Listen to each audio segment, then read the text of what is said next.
Hello everyone, আশা করি সকলে ভালো আছেন। কথায় আছে জ্বালার ওপর বিষ ফোড়া। এই মুহূর্তে 2016 সালের এসএসসি চাকরি বাতিল মামলা সুপ্রিম কোর্টে ঝুলছে। শুনানির দিন আসে আবার আসে না। এই মামলার রায় যেটাই হোক না কেন, বিচার প্রক্রিয়ার পবিত্রতা অবশ্যই বজায় রাখতে হবে, না হলে ফল অন্যরকম হতে পারে। এখন প্রশ্ন হতে পারে, এই বিচার প্রক্রিয়ার পবিত্রতা কি নষ্ট করার চেষ্টা চলছে?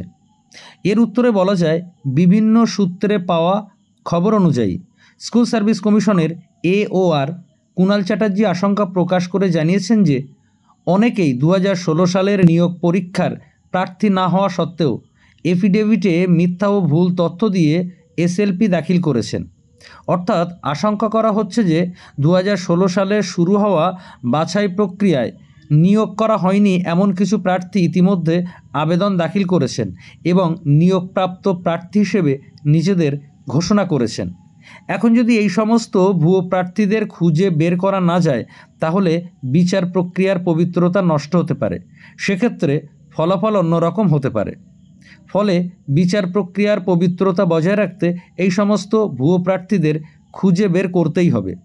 সেই জন্য AOR জানিয়েছেন, আগামী 3-4 দিনের মধ্যে সমস্ত প্রার্থীকে, অর্থাৎ যারা ইতিমধ্যে পিটিশনার হয়েছেন তাদের সকলকে নিজের নাম, পরীক্ষার অ্যাডমিটের সঠিক রোল নম্বর, ডায়েরি নম্বর এবং সিরিয়াল নম্বর AORকে পাঠাতে হবে, যাতে SSCর দেওয়া তালিকার অন্তর্ভুক্ত প্রার্থীদের সঙ্গে এই প্রার্থীদের মিলিয়ে দেখে নেওয়া সম্ভব হতে পারে। পাশাপাশি AOR আরও জানিয়েছেন যে সমস্ত প্রার্থীরা এই সমস্ত তথ্য প্রেরণ করা থেকে বিরত থাকবেন, তাহলে তার অর্থ তারা অবৈধ প্রার্থী, অর্থাৎ 2016 সালে SSC নিয়োগ প্রক্রিয়ায় অন্তর্ভুক্ত প্রার্থী নয়, অথচ নিয়োগপ্রাপ্ত প্রার্থী হিসেবে SLP দাখিল করেছেন। তাদেরকে মাননীয় আদালতের সামনে মিথ্যা হলফনামা দেওয়ার কারণে যথাযথ আইনি ব্যবস্থা গ্রহণের জন্য প্রার্থনা করা হবে। এখন প্রশ্ন হলো, সত্যি কি এমন ভুয়ো প্রার্থী SLP দাখিল করেছেন? যদি আশঙ্কা সত্যি হয়, তাহলে প্রশ্ন ওঠে, এই সমস্ত ভুয়ো প্রার্থী দিয়ে SLP দাখিল করানোর অর্থ কি মামলাকে গুলিয়ে দেওয়ার চেষ্টা? বিচার প্রক্রিয়াকে জটিল থেকে জটিলতর করার চেষ্টা নয় তো, যাতে করে এই মামলার রায়কে অন্যদিকে ঘুরিয়ে দেওয়া সম্ভব হয়? এই সমস্ত প্রশ্ন কিন্তু অবশ্যই থেকে যাচ্ছে। তবে এই খবরের সত্যতা এবং এর পেছনে আসল রহস্য কী, তা কিন্তু এখনও পরিষ্কার না।